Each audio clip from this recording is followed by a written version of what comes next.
Hey, this is Cherry at the Movies doing a review of the new action film Transformers: Age of Extinction.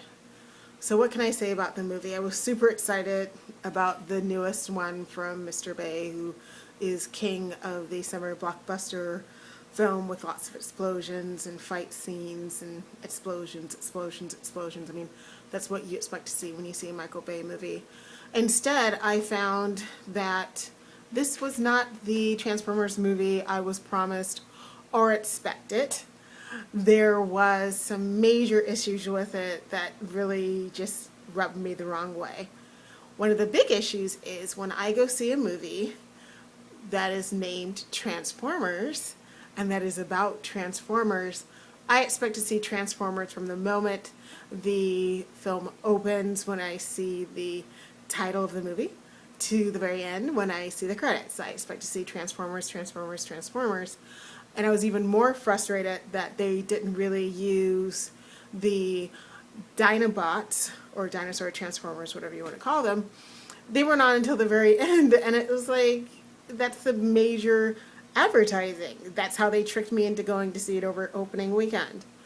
The other flaw is when I want to see a summer blockbuster action movie, I expect it to be a summer blockbuster action movie. Whoever in Hollywood is telling people that to get chicks to go see the movie, they have to add a whole love story component to action movies, that is incorrect. When I want to see a romantic comedy, I'll go see a romantic comedy. When I want to see a romantic drama, I'll go see a romantic drama. When I want to go see an action movie full of giant robots and monsters, I want to see an action movie full of giant robots and monsters. The cast just didn't really gel very well, which is probably why the love story fell flat for me. And as much as I love Marky Mark, he'll always be Marky Mark to me, Mark Wahlberg, he just didn't really lead the cast as well as I would have expected, considering he's my fun action guy movie that I go see whenever he happens to be in one. Another major issue I had was that the daughter in the film is playing a high school student, like a straight up high school student, 17 years old. Turns out her love story is with a adult man. And they have this whole convoluted explanation as to why it's okay and it's appropriate for her to be dating someone out of high school, instead of, say, for instance, having her love story character be someone who's in high school. It was very pervy and weird to me, and I did not care for that. It was just not appropriate for me. I wasn't cool with it. It just was slow. It went on and on. It was over 2 hours.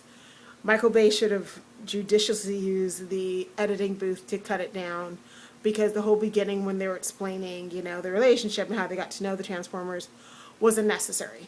Once again, I want to see Transformers. I don't want to see your love story. I want to see you fighting with your kid. I want to hear you waxing nostalgic over your wife or whatever. I want to see an action movie. The plot should be pretty simple.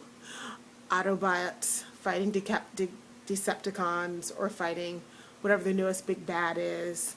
The giant dinosaur robots being introduced into the clan and sort of working with everybody and being a member or being the enemy. Who knows? I don't want to give anything away. It's just a disappointing movie. If you're in the mood to see an action movie, this has action after the first 45 minutes or so. So you can come to the movie late and you won't be missing anything.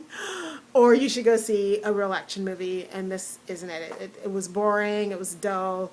I had to force myself not to fall asleep. The cast just never gelled well together. It was just very strange, with the love interest being Scottish, living in the middle of nowhere in Texas.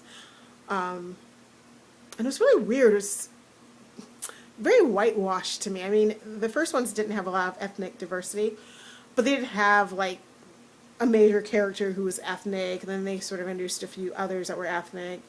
And this was like super whitewashed. I mean, pretty much everybody who was in a real speaking role where you'd get to know their name were mostly white, and they had one non-white character who's like a real sort of character. I mean, female characters in Michael Bay movies are never real characters. They're strictly used to sort of move the story along.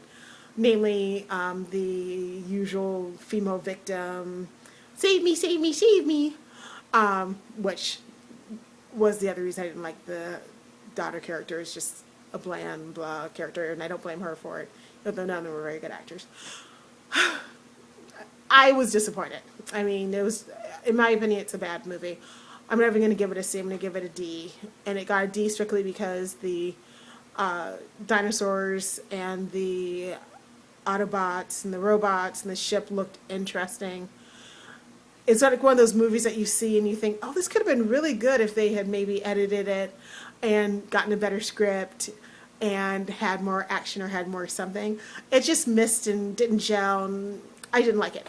If you're in the mood to see a Autobot movie, Transformer movies, see the first one. Or even the second one. Skip the third one. I didn't like that one that much. But this one just isn't worth your time or your money. Skip it. Next week there'll be more action movies out, and you should go see one of those probably. This is Cherry at the movies. Very disappointed with Transformers Edge of Extinction. I'll be seeing you in the aisle, and hopefully I'll be enjoying the next movie a lot more. Follow me at cherry_LA at Twitter, my blog, cherrydavis.org, and my YouTube channel, Cherry Los Angeles.